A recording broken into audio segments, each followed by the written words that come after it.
for joining us today. I just want to really level set before we get started here. This is very much an unplanned press opportunity in the sake of transparency for the governor to provide you with a briefing with the meeting that she just had with Border Czar Tom Homan. We are very, very tight on time. We're going to be very quick and at max take 2 questions for everyone's awareness. Thank you. I'm joined by Head of State Operations, Jackie Bray. I just concluded a meeting with Border Czar Tom Homan. He came here because I initiated a conversation about our deep concerns about immigration enforcement in the state of New York while I was in the White House about 2 weeks ago. And as a result of that, we spoke on the phone, and he decided he would come see me in person, so I extended that invitation. But I took the opportunity to make our position clear. First of all, I do not support open borders. We want to make sure that our borders are safe and secure. I do not support having individuals who've committed violent crimes remain in our state. They should be deported. But I also believe in a pathway to citizenship and the opportunities for people who are already here, who came with legal status, who are welcomed at the door and given a legal document, a pathway to citizenship through asylum. I want those individuals to be able to work. We talked about work permits and how important that is to be able to allow them to work on our farms and in hospitality and in healthcare and all the jobs that are going unfilled now. And I will also say that I spoke about the incident in Buffalo, how horrific it was, and I comforted the mother of the wife of the refugee who was blind and left abandoned at a Tim Hortons a few weeks ago during a very cold night, and that led to his death. And we gave him a list of names of family members left in Myanmar and asked that they be given visas so they can be united. This is the sobbing widow's request to me. So I said we would pursue that as well. And we also provided the names of a number of students who are in detention that we would like to see released. I'd also mentioned how we do not want to see any large-scale detention centers or expansions of detention centers here in the state of New York. That has created anxiety all the way from Orange County to Suffolk County to the North Country and Rochester. So I raised those issues as well. That is basically the context of the conversation. It was an important conversation to be had for him to hear directly from me the concerns I have on behalf of New Yorkers as I continue my prime responsibility, which is to keep New Yorkers safe. And I will not be disclosing his side of the conversation. I'm just telling you what I raised with him. But if there's any quick questions on topic, I am very delayed right now. Need to get to Central New York. Here.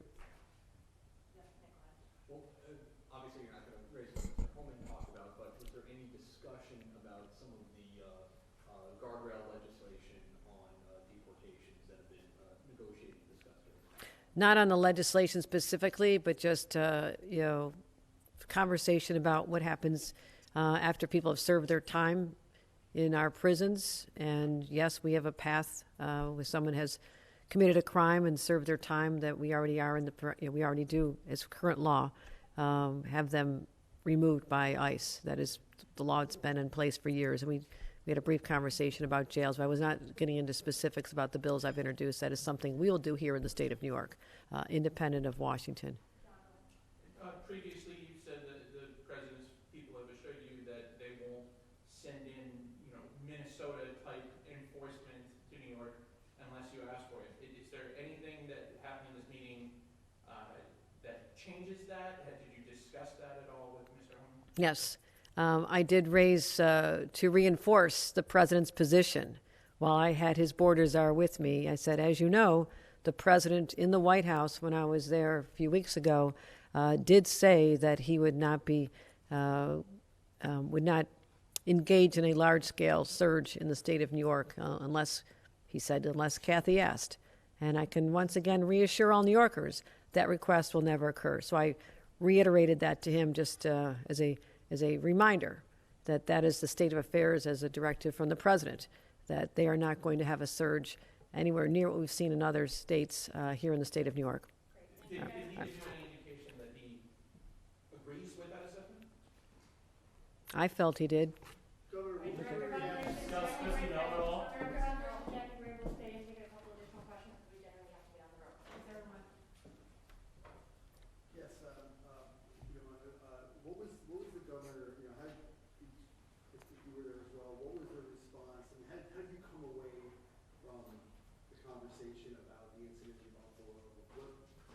feel like the requests were met with that he'll acquiesce, or like, what was your reaction leading to that? Yeah, again, as the governor said, we're not going to talk about what the Border Czar said.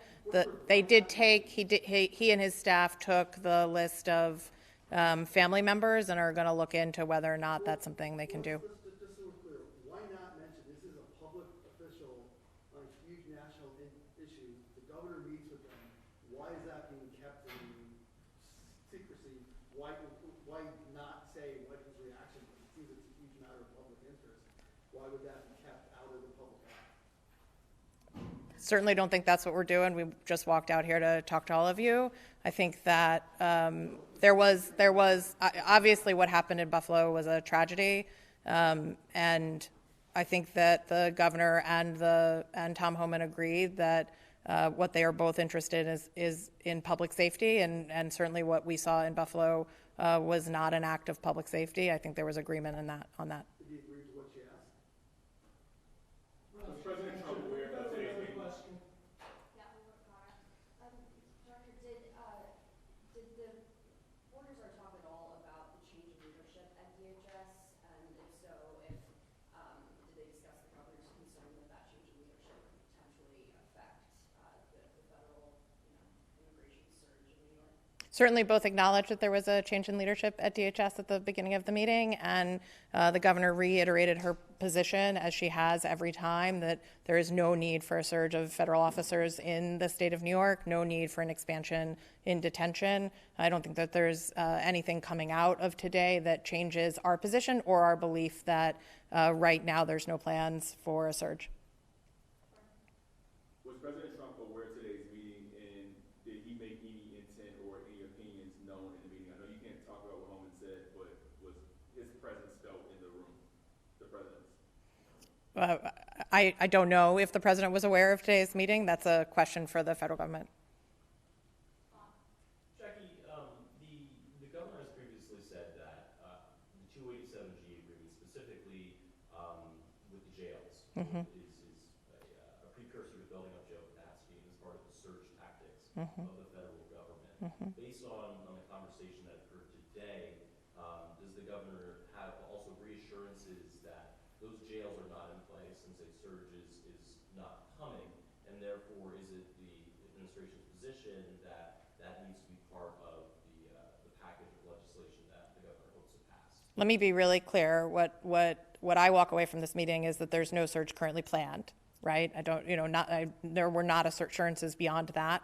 But the governor remains committed to the three pieces of policy that we've put forward, including our ban on 287G agreements and, frankly, any other formal agreements that allow the use of local jails for civil immigration detention. And she remains committed to that. We also would very much like that to move quickly. We're ready to take those actions as soon as our partners in the legislature are. You'd have to ask someone else.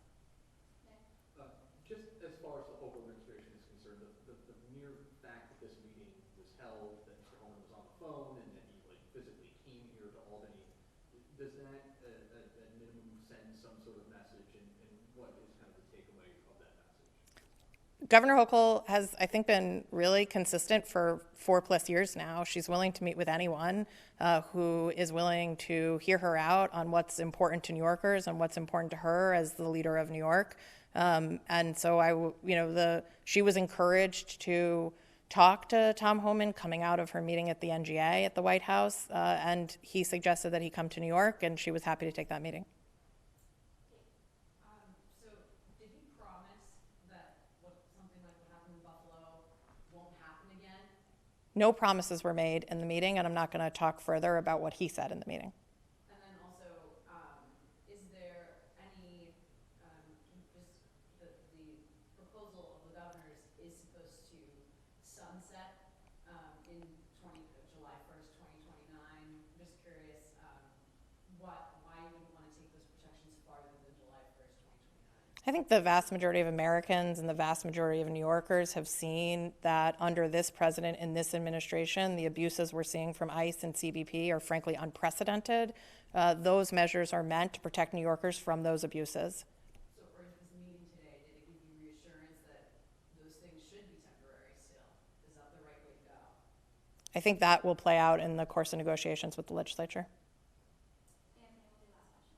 Just talk about just potential changes to federal immigration enforcement under the new leadership, and I'm wondering if you also touched on this idea that immigration officers misrepresented themselves as local cops when they arrested the woman in Columbia. Certainly, the governor urged the Border Czar to make changes to federal immigration enforcement. She reiterated the fact that when this president was elected, he said he was going to go after the worst of the worst, that's what many of his voters believed, and frankly, all Americans believed, and that is not what we've seen over the last year. And she encouraged the strategy moving forward to be a focus on, quote unquote, the worst of the worst, which is not what we have seen to date.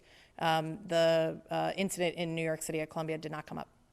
The governor, obviously, without saying what Mr. Homan said, his agency has in the past kind of framed what happened in Buffalo, that, the man who was deceased had been belligerent, put up a fight, and, what does the governor feel about that narrative? I mean, is that something that you came away from the conversation feeling that Mr. Homan agreed that's not the narrative, or like?